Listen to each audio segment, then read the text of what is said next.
I installed the VForce Reed cage without putting any silicone on the gaskets. I think that's a must.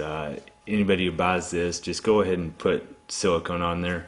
I'll show you why. I'm going to pump it up back to 5 psi, and we'll spray some soapy water on it. You see it leaking out right there. Pretty bad.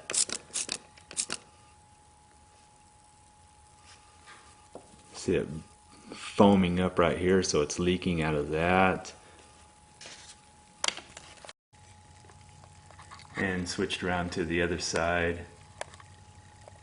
It's foaming right here. Foaming right there, right there. Just about anywhere that a bolt is not directly over the gasket, it's leaking.